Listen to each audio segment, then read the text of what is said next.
Querido amigo e mestre Jesus, em mais esta ocasião, aqui nos encontramos, sob a perspectiva de um novo programa, de novos estudos, sob auspícios, Senhor, da nossa instituição de amor, a nossa seita. Que possamos aproveitar, Senhor, todas essas oportunidades de aprendizado que nos são oferecidas. E o estudo, Senhor, sobretudo, à luz da veneranda doutrina espírita, que nos esclarece, que nos chama a razão, para auxiliar na tão importante transformação moral. Mas, sobretudo, Senhor, que façamos esta transformação moral para tornarmos criaturas mais úteis, mais participativas, prestando atenção naqueles que conosco caminham na jornada terrena, renovando os nossos compromissos, sobretudo no campo da caridade, do amor e do serviço em teu nome. Que possamos então, Jesus, iniciar a mais este estudo, a mais este programa, te agradecendo mais uma vez, Jesus. Muito obrigado e fica conosco. Que assim seja. Gente, temos então um estudo, um programa novo, um programa dentro de um sistema da Federação Espírita Brasileira, que ficou conhecido como EAD, que é o estudo aprofundado da doutrina espírita. Muitos poderiam questionar o porquê o aprofundado, por que não o anterior, que chama-se ESD, Estudo Sistematizado da Doutrina Espírita. Que esse grupo de estudo, ainda que todos os componentes, muitas vezes não compareceram lá desde o início e tudo mais, mas ele já apresenta algumas características de uma maturidade até de aprendizado.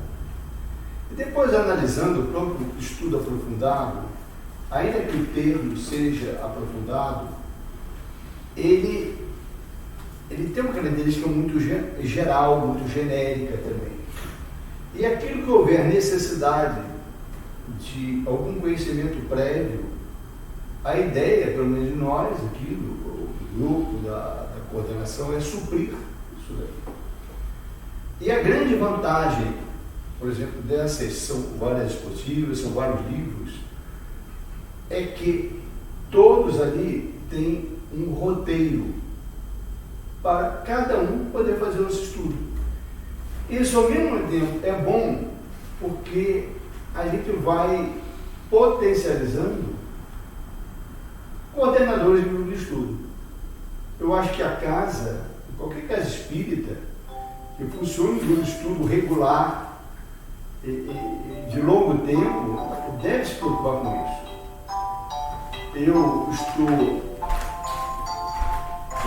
Nós estamos nesse grupo de estudo há muitos anos.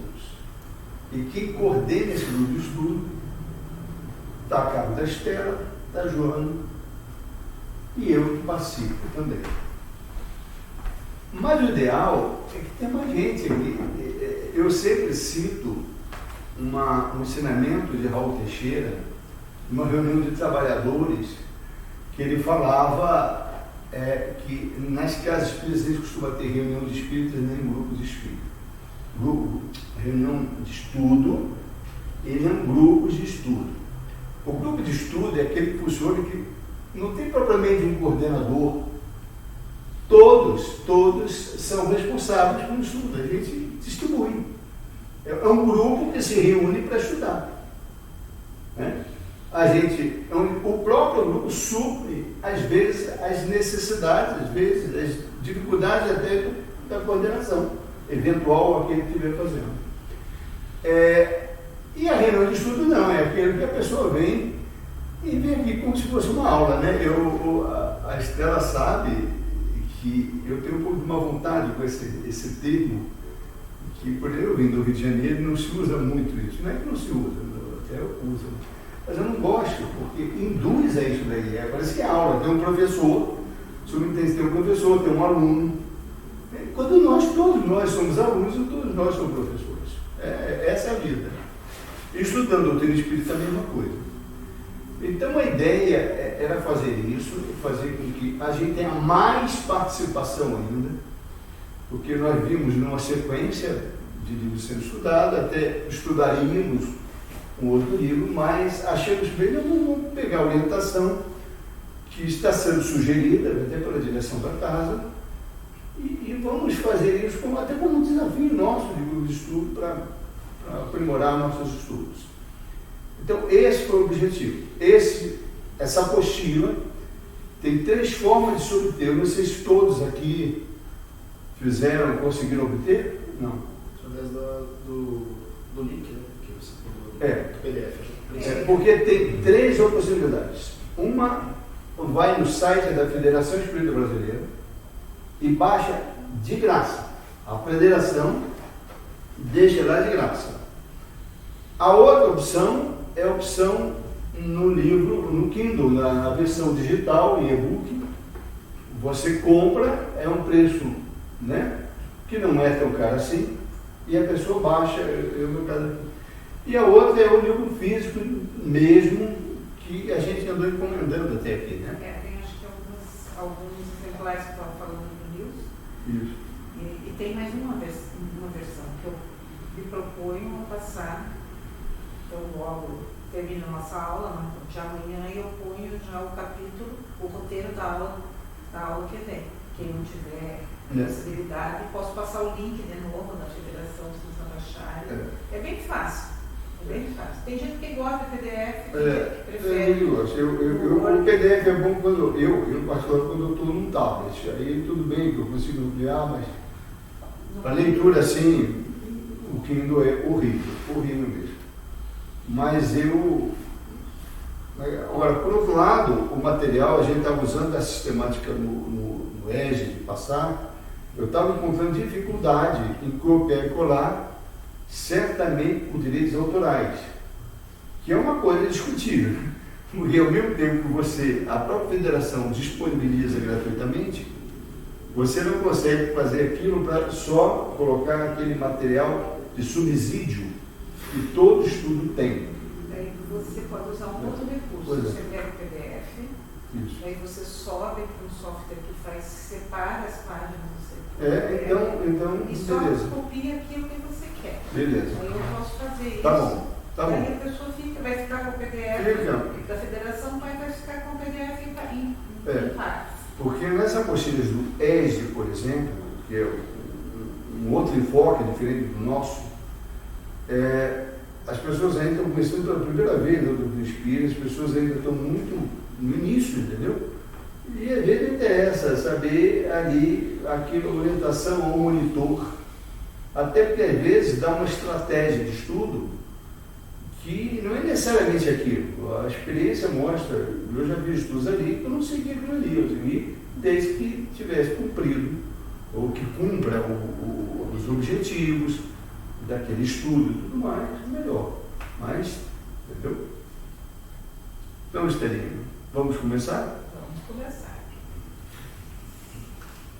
Acho que todo mundo fez a sua leitura, fez a sua apreciação. Eu acho que é uma característica desse grupo que as pessoas façam as suas colocações e a gente vai vendo. Porque, como disse o Pacheco, mesmo que ali esteja sugerido como atividade a gente fazer uma linha do tempo, a gente pode fazer uma outra análise daquilo que a gente estudou, né? Fica a critério de vocês, quem quer começar a comentar.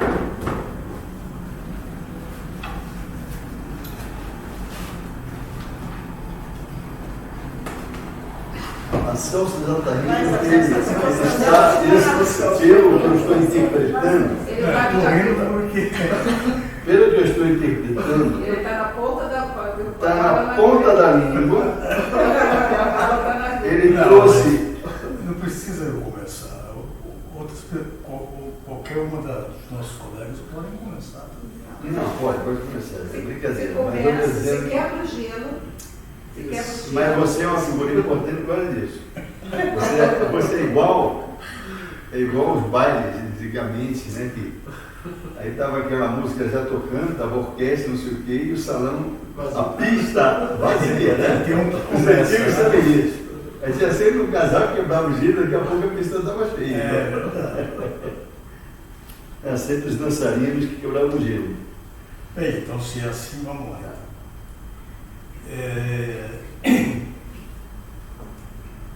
O estudo começa com a questão da visão antropomórfica, né? Antropomórfica.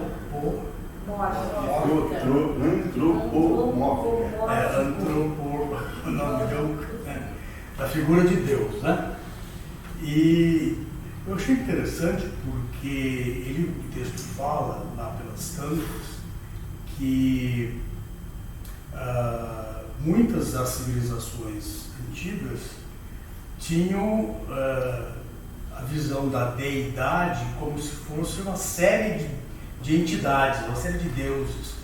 E o exemplo que mais a gente se lembra na ocasião, qualquer que seja o estudo, são os deuses gregos, né? Porque o que tem de Deus na Grécia é brincadeira, né? Tem diversas deidades. Agora, o que eu achei interessante que alguns filósofos gregos não compactuavam com a ideia de que haviam vários deuses. E não é um ou dois, vários filósofos gregos, né, achavam, eram monoteístas. Né? Por exemplo, Xenofonte, que é anterior a Aristóteles e Sócrates, faz parte dos pré-socráticos, ele morreu em 354 a.C. Ele diz o seguinte: Deus é aquele que coordena e mantém unido o universo. Ponto.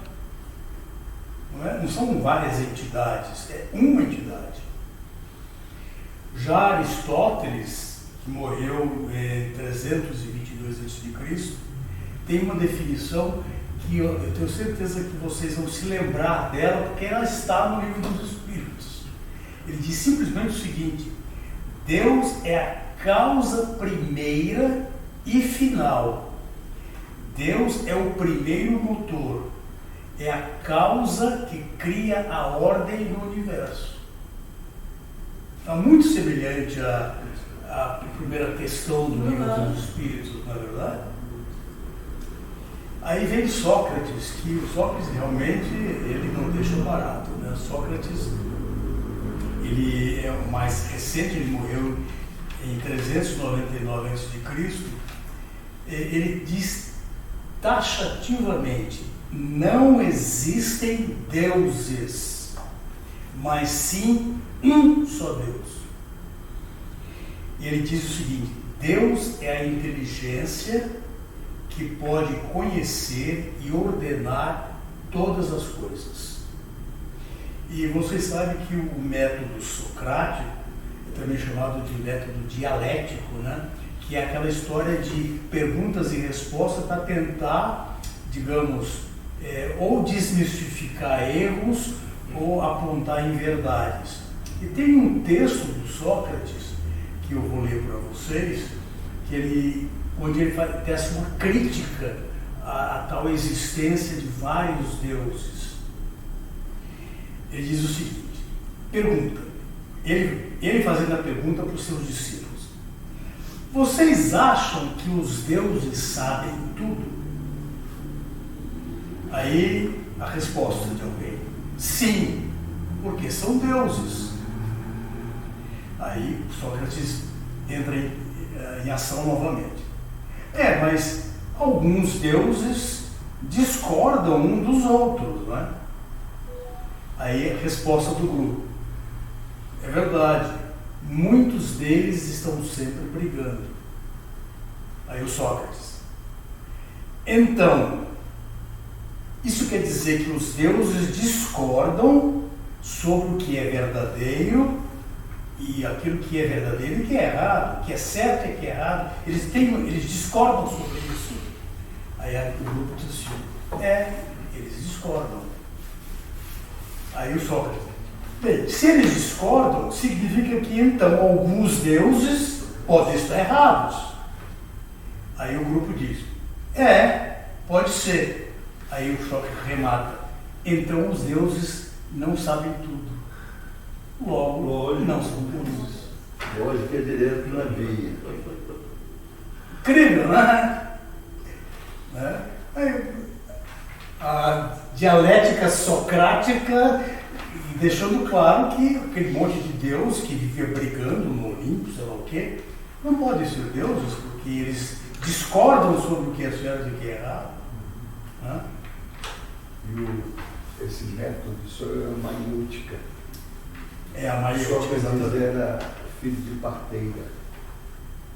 E ele olhava o trabalho da mãe e via que não todo um trabalho de parto, até que a criança nascesse. E ele ensinava, inspirado no trabalho de uma parteira, e com perguntas, né, que fazia para provocar, como se a mãe estivesse participando, né, ajudando no nascimento do filho, nas constelações, fazendo a força, colaborando, porque a mãe, ali, pelo menos no parto natural, é fundamental ali em auxiliar. Esse é Sócrates. Sobre a parte de Deus que eu tinha a colocar, seria basicamente isso. Alguém quer complementar? Senão eu vou pular para o sacrifício de animais. Eu acho que a única complemento que eu traria seria do porquê dos deuses antes, né? Porque a evolução do pensamento, né? Mas quem colocou os deuses lá? Né? Por que mais de um, né? Por não conhecer, né? Elas tinham medo, tinham receio, né? Do trovão, ou da tempestade, ou do sol, né? E aí iam vindo essas personificações de deuses, né? Mas pela própria ignorância, né? Daquilo que era desconhecido deles, né? Para formar essas figuras emblemáticas, digamos assim. Mas só esse comentário. Fale. Olha, Terezinha, você notou tanta coisa aí. Eu trouxe um caderninho aí. A imagem, eles formavam uma imagem. Por ignorância, então, assemelhava a Deus à imagem humana. Por ser ignorante, eles não tinham a capacidade de aceitar o que era palpável. De abstrair, né? Sem ser vendo ou percebendo ou sentindo, né? Então, por ignorância mesmo. Então, eles tinham, assim, essa imagem, essa humana. E aí, eles assumiam, né? Tinham forças e poderes, né? Que cada um desses deuses tinha uma potencialidade para eles, que como, né, o deus do trovão, o deus do mar, o deus... Então, eles assumiram essas potencialidades que eles, né, diziam Deus do sol, né, chamavam Deus tudo que era sobrenatural. Tinha deuses, né, os espíritos, né, e quando um homem se distinguia dos demais e morria, eles faziam dele um Deus, né, que está lá na questão 668 do Livro dos Espíritos. Então eles tinham porque ele tinha um certo poder, eles diziam que eles se tornavam um Deus para ser. O que a gente pode ver também, assim, pensar, pegando a ideia dele, que lá no capítulo 1 dos Espíritos, quando ele vai tratando a questão de Deus, ele fala que esse sentimento é inerente ao homem. Então, desde o começo, né, do ser mais primitivo, essa ideia de que existia uma entidade superior ao homem, com muito mais poder do que ele, estava disseminado em todas as culturas no mundo todo. Porque ele pergunta aqui, que eu acho interessante separar para vocês, lá na questão 6, ele diz assim: o sentimento íntimo que temos da existência de Deus não poderia ser fruto da educação, resultado de ideias adquiridas? Ele diz, né, a resposta: se assim fosse, por que existiria nos vossos selvagens esse sentimento? Então, é interessante que essa sequência que ele põe lá no livro, que é fruto, né, que a ideia de Deus acompanha a evolução intelecto-moral do homem. Mas o germe já estava lá. Sim. Daí isso explica porque que tudo tinha que ser um Deus, né? O Deus do trovão, o Deus da chuva, o Deus do vento, o Deus do vulcão, porque as forças da natureza são superiores às forças do homem. Se você pensar, a gente nasceu bem desprovido, a gente não tem garra, não tem presa, não tem uma penugem, né? Não tem pelos, não tem força física. Então, perto da natureza, a gente era tudo para dar errado, né? Era para dar errado. Só que a gente tinha uma arma, né? Ou seja, nós temos uma arma melhor do que todos os outros, que é a nossa inteligência. Interessante que também, modernamente, né, por exemplo, a Marvel, o DC Comics, né, se você analisar aquele série de filmes X-Men, você tem uma série de deuses ali, né? Tem aquela que controla as tempestades, né? Tem aquela que controla o fogo, né? São, na verdade, uma releitura dos velhos da mitologia, né? Lembrando que isso que a Estela falou é que o espírito é centelha divina, né? Então veja que e há uma característica que é fundamental no espírito, é a razão. O espírito, ele é dotado de razão. Aí vocês vão perguntar, mas o homem primitivo, né? O homem primitivo é também dotado de razão. Por isso que ele é homem, ele está no reino hominal. Começa a partir dos primatas, o espírito Emmanuel, no livro A Caminho da Luz, tem todo um trabalho, uma teoria lá que ele apresenta, mas o fato é o seguinte: a partir do momento que espíritos reencarnam, mesmo em corpos ainda, os chamados lá atrás, mas já na condição de espíritos, eles são notados. Mas a razão é trabalhada. Ela faz parte também dentro do processo evolutivo. Ela não nasce, ela está lá. Da mesma forma, ela está lá em potencial. Ela vai ser ao longo dos anos trabalhada. E a visão de divindade é diretamente proporcional a esse processo evolutivo. Diretamente proporcional. Se você pensar, desde o homem primitivo, nós somos resultado das coisas que deram certo. Isso. Como se diz, tinha tudo para dar errado, e não deu. Por quê? Essa capacidade de pensar é que nos leva a logicar sobre a razão de todas as coisas e como usar isso para que eu sobreviva e para que eu crie, né, condições de ter uma vida melhor. Isso. Então, a destinação, não importa se a gente está lá na torre mais alta de vidro, no prédio mais tecnológico de hoje, ou o homem que estava lá na caverna. O processo intelectual é o mesmo, que é essa nossa filiação divina que nos dá a inteligência.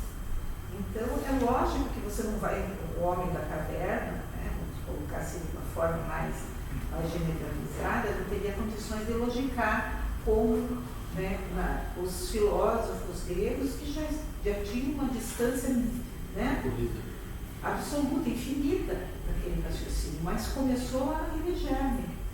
É isso que o estudo quer dizer, que essa ideia de Deus acompanha o homem desde que ele se conhece como homem. Desde que ele está, né, dentro do planeta, formando essa nossa grande humanidade, a ideia de Deus nos acompanha desde o princípio. Eu acho que o que aconteceu foi que o homem começou a entender a sua própria fraqueza, a sua própria dificuldade de resolver problemas, tendo chuva ou coisa desse tipo aí. Então começou essa ideia íntima, tem alguma coisa. Começou a fazer né? Eu não posso fazer uma política. Vamos fazer política. Vamos conversar com a divindade e dizer, para de chover, né? Eu te dou flores, eu te dou animais, eu mato a jovem. Uma negociação. Faz uma negociação com a divindade. Isso que o Nelson trouxe é rigorosamente verdade, porque isso mostra a trajetória da racionalidade. Só foi capaz de entender que tem algo muito mais poderoso que ele não consegue controlar, ele não consegue dominar, mas são forças da natureza que estão acima dele. Os animais que são irracionais têm inteligência, mas são irracionais. Eles também têm essa noção, uma coisa muito primitiva, mas eles não são capazes de logicar o seguinte: olha, eu tenho essa força e eu vou negociar com essa força. Os animais não são capazes de fazer isso. A decisão de fazer a política com essas forças, como é que eu vou? É a característica humana. E foi o que ele fez. Ele diante de uma tempestade, ele começa a evoluir, ele começa a plantar, ele começa a retirar seu alimento também da agricultura, né? Que é um processo racional, você começar a plantar. E quando você observa que de repente vê uma inundação lá e acabou a altura dele, meu Deus do céu, eu cuidei tudo e veio uma problema dele. Aí de repente vê não sei o que, abriu aqui, produziu humus na terra, vai lá e aí, opa, essa força eu vou negociar. Então de repente se viu uma catástrofe, era aquela força estava zangada. E aí entra aquilo que foi dito aqui no texto, que é todo um processo anímico. O anímico significa o seguinte: aqui tudo tem alma. Essa sensação também é uma sensação que tem base racional. Isso é dotar de alma. Mesmo que a gente saiba que não tem dotar de alma, coisa nenhuma. Mas aquele negócio, não, a pedra, aquela grande montanha que nos protege, aquilo é dotar de alma, então aquele é um Deus. E vai assim, e vai desenvolvendo as formas de culto e de idealizar aquilo ali. Você vê que é um processo rigorosamente evolutivo. Começa nisso, aí vai passar para... O politeísmo já é um processo evolutivo isso daí. Já é um processo. Ele transforma, né, aquela ideia no formato do homem, né, dos ídolos. Né? A idolatria também já é um passo à frente, porque daí tem a mitologia. Né? Que a mitologia ainda tem, por exemplo, quando você estuda o mito na profundidade, você vê quanto de psicologia existe no mito que se quer passar, né? Na história do Deus do amor, da deusa da beleza, né? do Deus da guerra. Então, há um profundo conhecimento psicológico que hoje a psicologia moderna também estuda, né? Essa ideia, o que há, né, de conhecimento da psique humana atrás dessa ideia, não é só uma história que se conta. Olha só aqui, dizem que o período anímico da evolução religiosa da humanidade terrestre faz nascer diferentes tipos de adoração, que já é um processo evolutivo. Aí o homem começa a adorar. Adoração, a litolatria, que é adoração de pedras, rochas e relevo dos solos. A fitolatria, a adoração dos vegetais. A zoolatria, a adoração de animais. A idolatria, a adoração de ídolos, que começam a ser confeccionados para a adoração. Para a adoração. Observe que isso é realmente um processo evolutivo, que vai se ampliando, e a gente vai vendo o quão belo é esse caminhar evolutivo. E daí entra a questão do sacrifício, que era o que o Celso trouxe lá. Por que se sacrificava? Né? Por que você sacrificava primeiro as flores, depois os animais, depois as pessoas? E quanto mais importante na sociedade era o ser do sacrifício, né? Mais a vítima, né? Mais importante era o sacrifício, né? Não é isso que... Exatamente. Primeiro os animais. Né? A questão do sacrifício, né, a gente pensa assim, poxa, mas as religiões afro-brasileiras, elas fazem sacrifício, então porque essas regiões são muito bárbaras, né? Aí você entra na própria Bíblia, né, no Antigo Testamento, Gênesis, capítulo 22, versículos 1 a 14, e tem lá: toma agora o teu filho, o teu único filho, Isaque, a quem amas, e vai-te à terra de Moriá e oferece-o ali em holocausto sobre uma das montanhas a Deus. Né? Ou seja, segundo a Bíblia, Deus ordenou a Abraão a imolar o seu filho único, Isaque, em benefício próprio. Aí depois você vai na própria Bíblia, no Levítico, capítulo 1, item 1 a 22, e você fica estarrecido, porque tem instruções detalhadas desse Levítico de como imolar os animais. Imolar os animais. Os animais. Como matar. Tem que fazer assim, tem que fazer assado, tem que cortar assim, o sangue tem que ser recolhido numa tigela. Aí você fala do pessoal do candomblé. O próprio Bíblia está escrito aí. Aí você vai no Êxodo da Bíblia, capítulo da Páscoa. Exatamente. No caso do Abraão, vocês sabem que na última hora, né, no último, na 44ª minuto antes do segundo tempo, Deus aparece e disse: não, eu só fiz isso para testar você, para saber se você realmente é temente a mim. Aí apareceu atrás do próprio do Isaque um cordeiro, e o cordeiro foi imolado no lugar do filho. Agora, aí fiquei pensando, sabe, pessoal? Então, mas será que isso aí não é muito fantástico? Será que Deus ia pedir para matar o filho? Não. Não, isso não faz sentido. Quem era então que pediu? Quem era que pediu? Quem pediu para Abraão?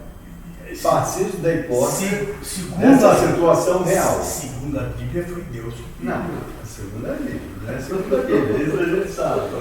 Nós estamos fazendo uma pergunta maiútica. Não pode ser. Isso é errado. Não é. Deus não ia pedir para matar um piada. Não ia.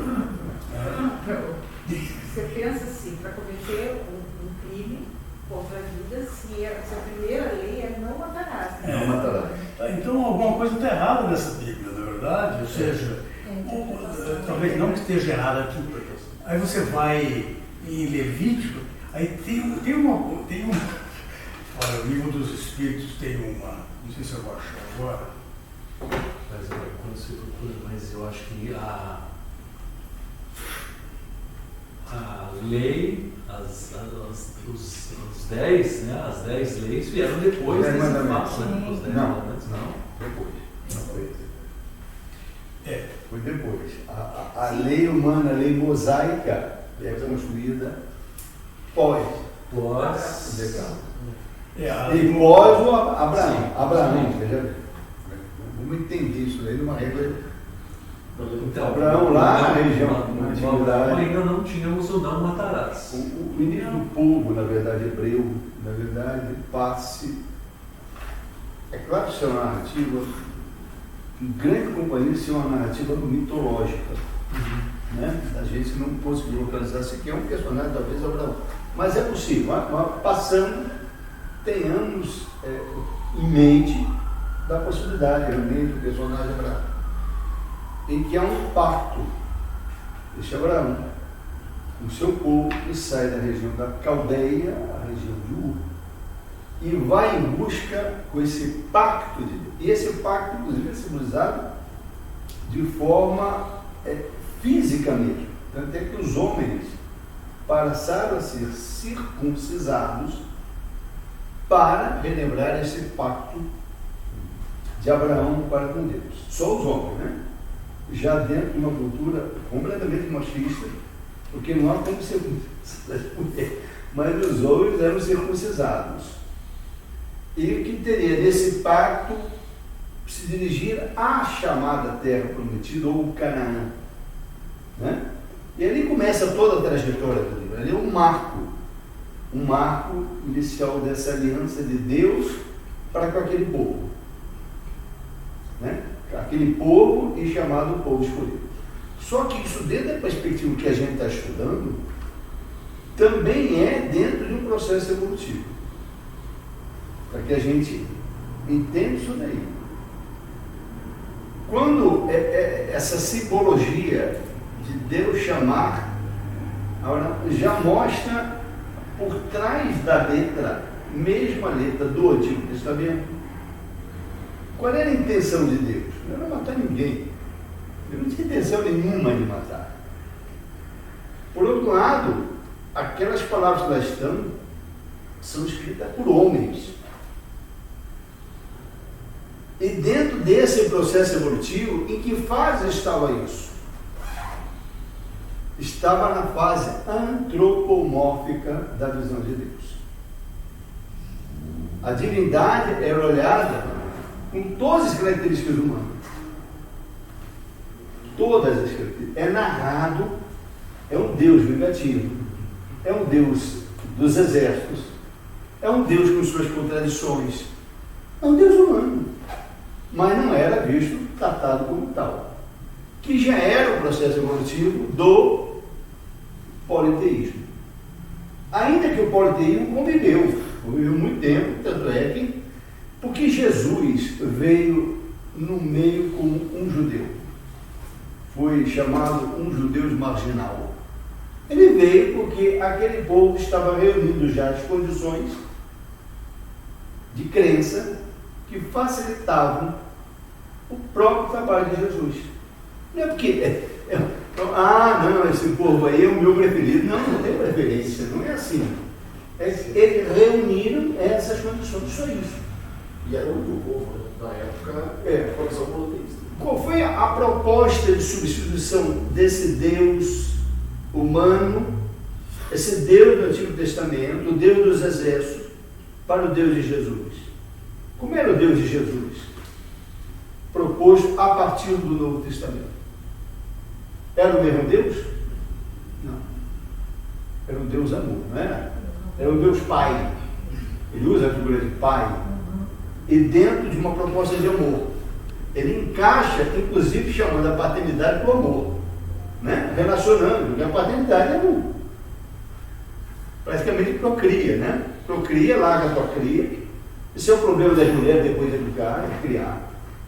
Mas era assim. O Deus amor só é possível, essa figura de Deus Pai, dentro de uma visão monoteísta. Não é que não fosse possível, a gente podia até não cobrar essa possibilidade. Mas é mais difícil. É muito mais. Muito mais. Entendeu? É interessante que no Êxodo, capítulo 29, versículos 1 a 11, tem algumas instruções detalhadas em como proceder para fazer as suas oferendas. Eu vou até lembrar para vocês porque é gozado, é bem interessante. Assim você os consagrará para que me sirvam como sacerdotes. Separe um novilho e 2 cordeiros. Eles têm que ser sem defeitos.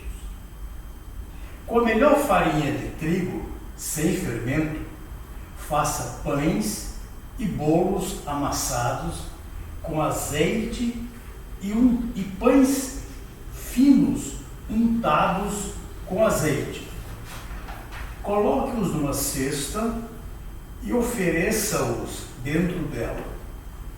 Também ofereça um novilho e os 2 cordeiros.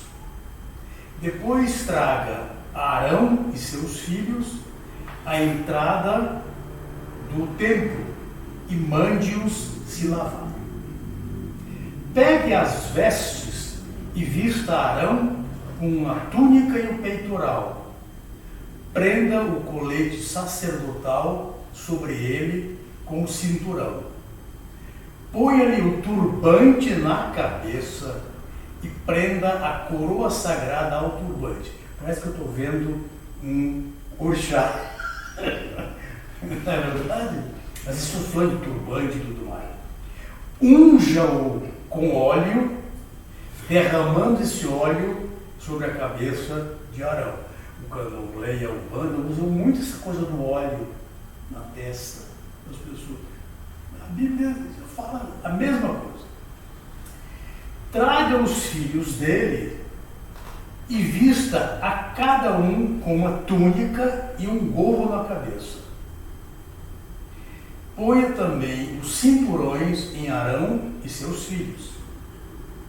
O sacerdócio lhes pertence como ordenança perpétua. Traga o novilho para a frente. Arão e seus filhos colocarão as mãos na cabeça do novilho e você o sacrificará na presença do Senhor. Êxodos, capítulo 29, versículos 1 a 11. E que não é isso, gente? Instruções detalhadas para um ritual que a gente até considera um ritual pagão hoje em dia. Isso hoje ainda é observado por algumas comunidades, porque só para a gente ter ideia da realidade. Ainda existe. Agora, se você der um salto temporal para o Novo Testamento, em Mateus, capítulo 5, versículos 23 e 24, está escrito lá, já no Evangelho, né? Se, pois, quando apresentardes vossa oferenda no altar, vós vos lembrardes que vosso irmão tem algo contra vós, deixai vossa dádiva ao pé do altar e ide reconciliar-vos com o vosso irmão. Já mudou. Já mudou. Mas É que você fala. Esses rituais eram uma tradição, era porque eles achavam que agradava a Deus. Aí vem, né? Isso. Aí no Novo Testamento ele diz assim, o que agrada a Deus é você estar bem Isso. com você. É você perdoar primeiro. Você perdoar, você saber e você estar bem com o seu próximo. Sem quebrar. Qualquer. Sem quebrar. Colocar o oferenda e. O que você faz isso? O coração. Em linguagem atual, você está quebrando o paradigma. Exatamente. Sem quebrar, mas também não abruptamente. Não abruptamente. Porque como é que você falaria para aquele povo daquela época? Você ore mentalmente com o seu. Né? Faça essa conexão com Deus através de uma oração que vai estar só na sua mente. A vida toda ele sacrificou, né? Daí agora vai sacrificar e só ora, não, né? Quer dizer, Precisa deixa. de amor, né? Faça a oferenda, mas Vamos fazer a para concessão. resolver. Eu observo que o animal tinha que ser sem defeito. O que significava isso? Eu não copiei tudo, mas eu li, por exemplo, não poderia ser animais macerados, não poderiam ser animais com marcas de nascença, não poderiam ser animais estropiados, não poderiam ser animais com verrugas, tem lá tudo descritivo.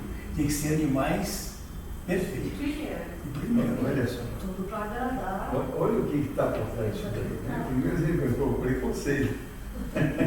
Não é nada disso, não. Eu queria dizer que aquele tipo de animal perfeito, provavelmente o mais valioso dos animais. Exatamente. Então você está aprendendo, você ia matar, sacrificar aquilo ali, mesmo que comesse depois, mas era o mais valioso.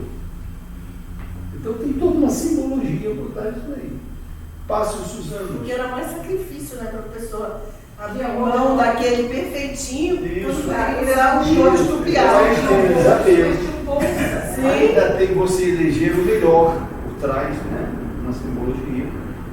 Aí você passa os anos, e você vê isso muito entre os nossos irmãos evangélicos. Aí chega na hora de ir para a igreja,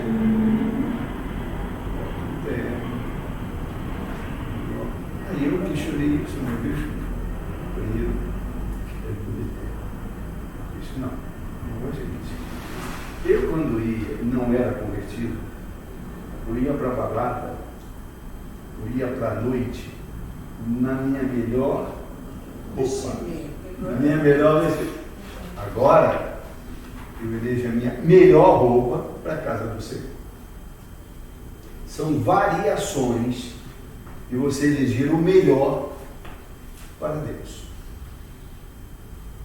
Olha como é que isso vai mudando essas coisas, se deslocando. Para isso,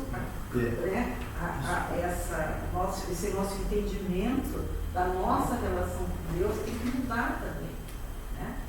Então, muito desse sacrifício, quando você falou do cordeiro, fiquei me lembrando lá nas ilhas, onde tinham os vulcões, que eles separavam a jovem mais bonita, mais nova, a virgem, que eles iam jogar lá dentro da boca do vulcão. É o mesmo sentimento.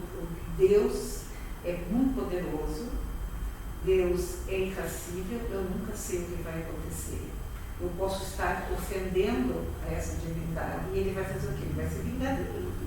Ele vai fazer com que a colheita seja engolida pelo vulcão, pelo terremoto. Então eu tenho que separar aquilo que é mais caro para que ele fique aplacado. É o valor do materialismo, eu cedo o que é mais valioso do material em troca. Isso, exatamente. Troca de algo. Ainda é essa visão. Agora, a gente entende que se Deus é a causa primária de todas as coisas, tudo é dele. Então, eu vou, é como aquela criança que vai lá, pega a peça de roupa na gaveta do pai e dá de presente para ele, mas já é dele, né? Ele pede para nós exatamente que a gente aprenda com a vida e nos dê a ele, né? Então, nossa relação com a divindade passa a ter uma outra característica. Vai amadurecendo, e são variantes, você vai. O mesmo negócio tem o de eleger o melhor, vai sendo. Hoje a gente também elege o melhor. O que a doutrina Espírito chama? Eleger o melhor como ritmo de vida, como escolher o melhor. Isso é auto-amor. É o auto-amor. O auto-amor é você eleger o melhor para você, mas com um objetivo muito claro. E apresentar-se no banquete com uma túnica nupcial. A túnica nupcial. Que eles simbolicamente. falam, é a melhor roupa. Mas não é a roupa física. Não é a vestimenta, não é o terno. Não é a sua roupa espiritual, a sua roupagem, entre aspas, espiritual. Né? É que o seu espírito resplandeça de tal forma que faça o seu perispírito ser a roupa nupcial.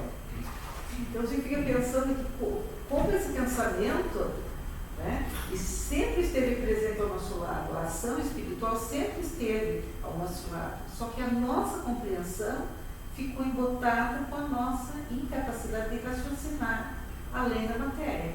Então, quanto mais material é o pensamento do homem, mais ele vai se apegar aos rituais, tanto que, como falou o Pacheco, ainda existe dentro de alguns ramos, ainda se obedecem a esses mesmos rituais antigos. Porque isso está dentro da nossa experiência como espíritos eternos. Passamos tanto tempo praticando a mesma ação que ela já está incorporada. dentro do nosso psiquismo espiritual, que você não, sem esforço, você não sai daquele tipo de raciocínio. Né? Tem aquele tipo de raciocínio. Então, tudo dentro de uma programática. Né? É muito, muito incrível você pensar, está tudo dentro de uma programação maior para que a gente aproveite melhor do período, né? Por mais material, por mais agressivo que ele possa parecer, né, para nós, mas aquilo foi importante também para a nossa compreensão maior daqui. E o interessante dessa programação é exatamente isso, que agora ele vai, né, nesse primeiro módulo nosso, ele vai falar das religiões não cristãs, daí do judaísmo e daí de Moisés, é a importância dessa primeira revelação. Porque ainda nós estamos lá no mundo mais primitivo de todos.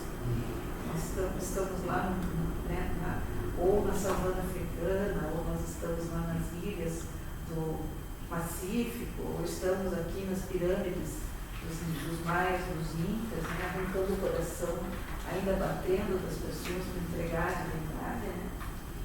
Interessante que no livro dos Espíritos, né, eu até sublinhei aqui, não gosto de escrever no lado do meu livro, mas coloquei um negocinho aqui para não passar. Ele fala sobre os sacrifícios humanos, questão 669. E lá pelas tantas tem uma subpergunta que diz assim: então os sacrifícios de animais teriam precedido os sacrifícios humanos? Aí o Espírito responde: sem dúvida. De acordo com esta explicação, os sacrifícios humanos não se originaram num sentimento de crueldade. Olha a resposta que o Espírito deu. Não, nasceram de uma ideia falsa de agradar a Deus. Veja o caso de Abraão. Se algum evangélico lê isso... Mas ele cita o caso de Abraão também diz, olha, você está vendo? Não é bem assim. Não é bem assim. Né? Porque já que a doutrina espírita é a doutrina da fé raciocinada, a gente não é fácil aceitar que o Deus que nós entendemos, Deus de amor, né, vai pedir para um pai matar o seu único filho. Né? Era feito tudo... Uma ideia falsa de agradar a Deus. Vede o caso de Abraão. Aliás, só complementando, Deus jamais exigiu sacrifícios, quer de animais, quer de homens.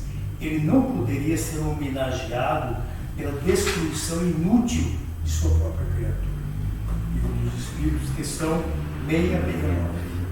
Aliás, já que falamos dos Espíritos, aproveita, já que a gente está finalizando, ou pelo menos na parte final, lembrando que a sequência desse nosso encontro, desse nosso estudo, para aquele que está, ou aquela que está acompanhando, né, depois é lembrar o seguinte: é o dever de casa, é o aprofundamento do estudo.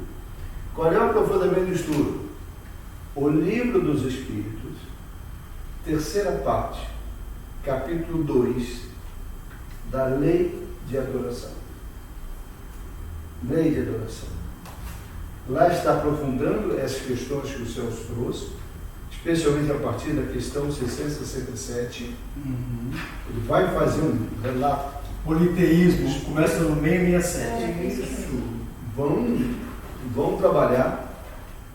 A proposta do estudo era que a gente estabelecesse uma linha do tempo, né? Eu acho que a gente estabeleceu, porque na linha dos primórdios, que nós vimos, vamos resumir isso daqui? Primeiro, o racional começa a atuar no ser primitivo. Ele começa a observar potências que estão acima dele. Evoluindo isso daí, ele vai começar a negociar, tentar negociar com as potências dentro das suas limitações. Vai começar a adorar. seja o que for, desde a pedra, como a gente viu, vegetal, o animal, vai fazer formas, vai confeccionar ídolos. Por exemplo, o ídolo do bezerro de ouro, a que o povo, depois de tanto tempo de cativeiro do Egito, Moisés sobe no Sinai para receber a tábua da lei, os 10 mandamentos, e o povo ali está Jogando bezerro. já não, porque estava demorando demais, ele tinha, né? Rapidamente arrumado. É simbólico, é simbólico. Isso é simbólico, isso é simbólico. Era a fé que estava sendo testada.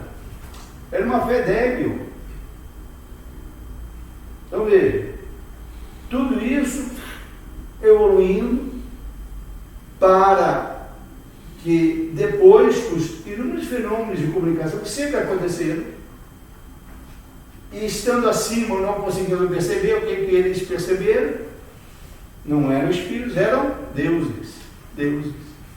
Eram deuses. Isso já foi um processo evolutivo. Daí vem a mitologia. E todos os deuses têm características muito humanas também, né? Esse antropomórfico não é só com Deus único. Eles são humanos. Dentro dessa visão humana, mesmo mitológica, começaram a observar o seguinte: tinha hierarquia. Tinha deuses que tinham mais poder do que outros deuses. Começaram a pensar, já na antiga Grécia, e o Celso trouxe bem isso, a provocação de Sócrates, que fazia com que as pessoas na sociedade, não, mas peraí, então os deuses não sabem tudo. Isso vai evoluindo para um Deus realmente único. Não, é preciso ter um que seja mãe mais do que os outros. O próprio intelecto, né, do ser racional vai levando essa consideração. Realmente não tem que ter é o Deus único. A partir do Deus único é antropomórfico também. Ele vai ser substituído pelo Deus humano. Um Deus de característica humana, é o Deus do Antigo Testamento. Isso vai ser substituído a partir de Jesus, que ele vai propor um outro Deus, que o Deus é bem isso. Até que a gente chega na nossa doutrina espírita. Aí a gente vai para a questão 1 do Livro dos Espíritos, que é Deus. A pergunta é quem é Deus mais, que seria personificar, mas que é Deus.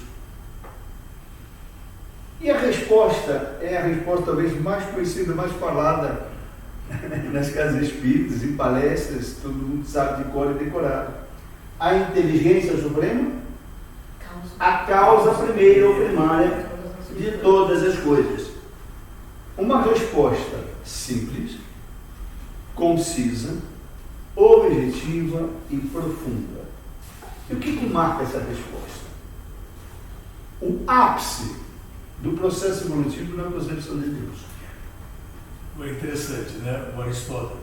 Deus, o primeiro motor, causa primeira e causa final. Isso. A causa que cria a ordem do universo. Isso. Que é... Já naquela época, eles estavam à frente do seu tempo. Tanto que eles marcaram a história e que a gente lembra deles. E eles têm uma ação, né, os pensadores, na própria codificação. E no Evangelho, segundo o Espiritismo, lá na parte introdutória, o Kardec vai trazer esse paralelismo das doutrinas, por exemplo, de Sócrates e Platão, tendo a ver com o cristianismo. Na idade, depois com a igreja já constituída, né, no iniciozinho da Idade Média, desde a baixa à alta Idade Média, 12 espíritos extraordinários reencarnaram para exatamente fazer com que introduzisse foi a base do próprio cristianismo, porque não é que o cristianismo tem, apenas mostrou aquilo que já tinha sido mostrado muitas vezes e aprimorou muito mais ainda. Vai resgatar Sócrates e Platão, que foi Santo Agostinho, e Aristóteles será resgatado por Tomás de Aquino.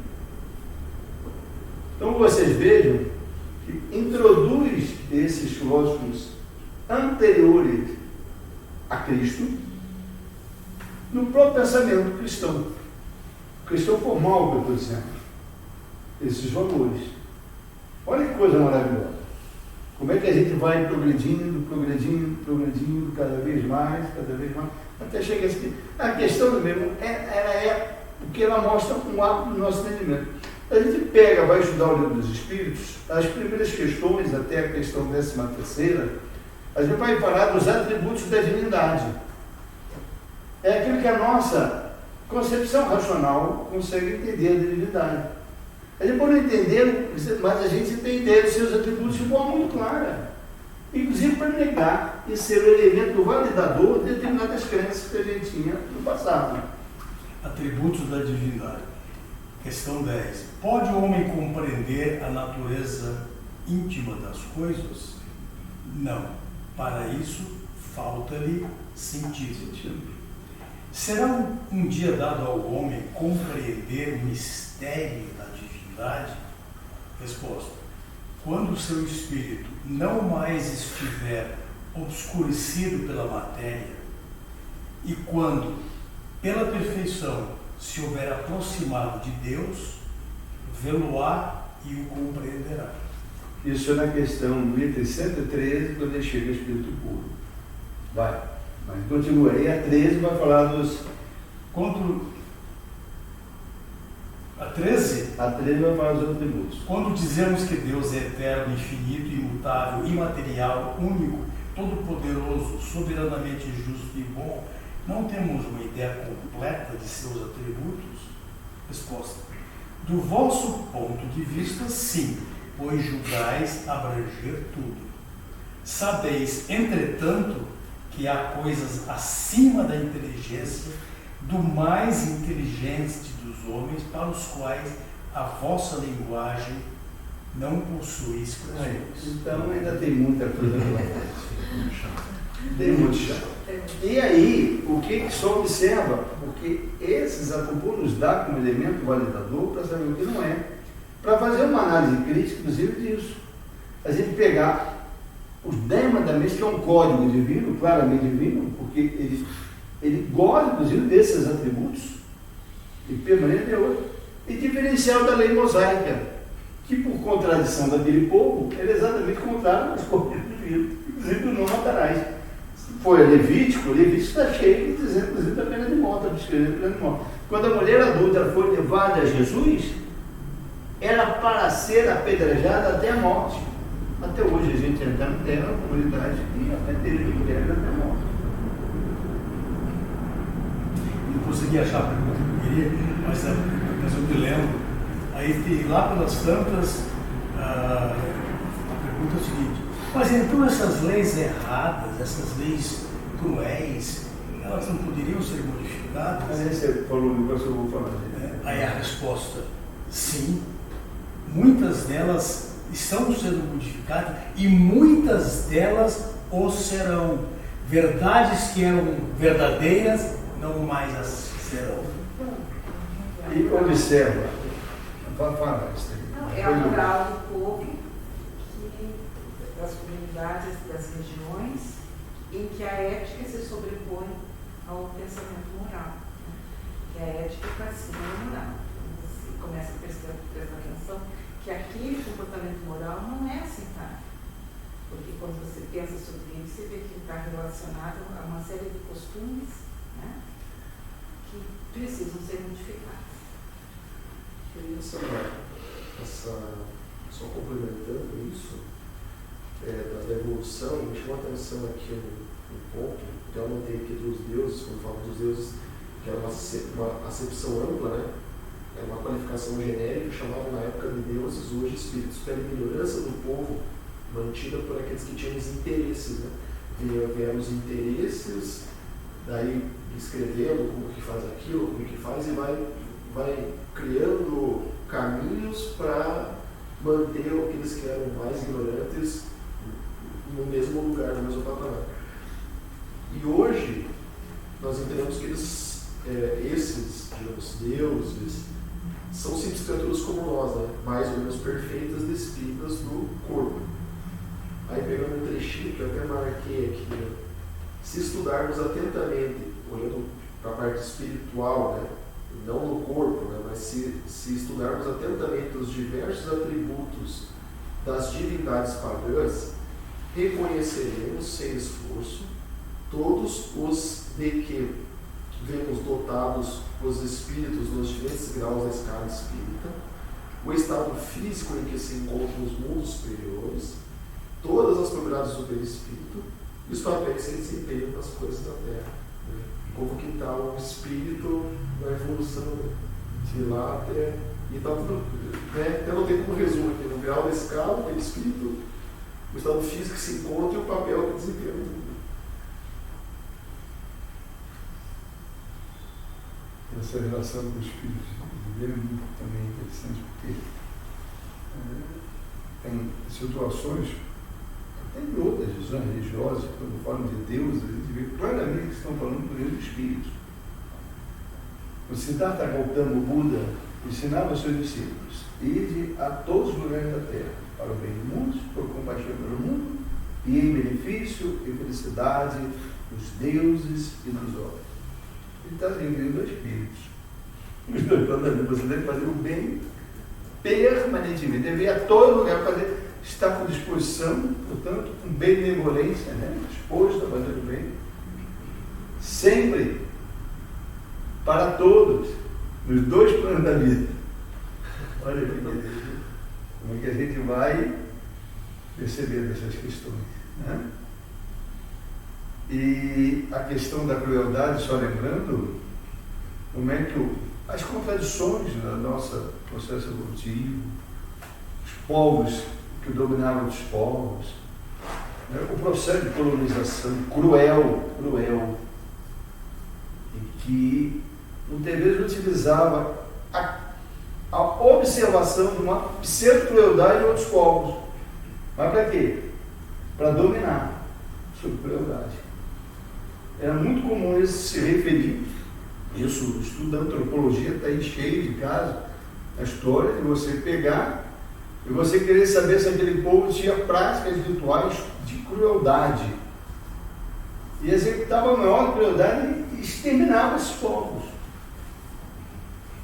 Está aí a presença espanhola nas Américas, o que foi feito, exatamente isso, dizimando inclusive culturas incas, né, astecas, foram dizimados, e segundo eles, o europeu, outro dia eu escutei um podcast que eu sempre gosto muito, que é o História FM, do professor Icaro Rodrigues, e ele falando sobre Fernando de Magalhães, o navegador português, que sob bandeira espanhola fez a primeira circunnavegação. Ele não fez tudo porque ele morreu nas Filipinas e a viagem continua com Elcano, que é esse o espanhol, navegador espanhol, e que estava, né, e como é que era o padrão, o historiador, que é um doutor especializado nessa área. Eu gosto que o História FM é um podcast de história, mas que traz para ateneus que não são de história, muitas, sempre chama de gente acadêmica, doutorado, pós-doutorado, e dizendo como é que eram os parâmetros dele com relação ao contato com os novos povos. Um dos povos era saber se tinha rituais de crueldade, não sei o quê, num povo absolutamente cruel, que não respeitava em nada a vida ali, em nada. Era uma coisa impressionante. Nem dos próprios navegadores, porque era uma aventura que uma coisa impressionante. Aliás, teve motim, e matava em nome de Deus, Deus não. Foi isso. Você teve várias tentativas naquela viagem de motim, até porque ele era português, era um navegador português. E na Argentina, na região da Patagônia, eles ficaram vários tempo esperando até que o inverno passasse, e ali foram várias tentativas, inclusive com banimento. Um dos rebeldes, que era o comandante de uma das embarcações, foi largada com um padre, numa praia deserta da Patagônia, bem light, né? Deserto da Patagônia. Então, Era uma coisa ali absolutamente cruel. E a gente só foi um parênteses aí para falar dessa questão da crueldade, né? E que os espíritos bem colocaram. Não, peraí. Essa tua visão de crueldade é, no fundo, uma visão altamente preconceituosa em tudo, sem entender esse processo evolutivo, né? É claro que, muito mais, isso não justifica hoje de forma alguma. Né? Que são realmente cruéis, mas não é isso que interessa a Deus. Foi um bom estudo. Eu acho que rendeu bastante. Você pode se despedir do pessoal lá. Pode se despedir, aqueles que, né, estão nos assistindo, não houve uma possibilidade ainda de interação, a gente vai testando os formatos, graças à contribuição do Nilson. Isso não estava preparado, viu? Para quem não sabe. O Nilson chegou, teve uma brilhante ideia, eu estou com o notebook, eu estou com... E vamos fazer, vamos tentar, vamos ver o que é. Nossa próxima aula. Nossa próxima aula. Pois é. É o capítulo seguinte? É o roteiro 2, as religiões não cristãs. São 2 aulas sobre as religiões não cristãs. Vai ser dia 7, tá? E eu acho que esse mesmo que foi uma situação, pode continuar. Eu posso ser suspeito, mas eu gostei. Eu não sei vocês. Gostaria até que a gente avaliasse. Eu gostei muito. Isso mostrou, todo mundo estudou, você. Foi grupo de estudo, o professor foi um grupo de estudo. Foi viajando, né? Não, eu fui viajando, fui pesquisando, falei dos hebreus, falei dos filipeus, os primeiros que o Deus único, né? Você já preparou o estudo mais para frente, porque daí mas eu já fui. E essas questões são bem aprofundadas mesmo na lei de adoração, lá no segundo capítulo da 3ª parte. E dos Espíritos. Eu acho que daí, para a gente fazer a oração final do passo, a gente desliga, né? Isso. A gente se despede do pessoal. Despede. E até a próxima. Faço em casa. Próxima.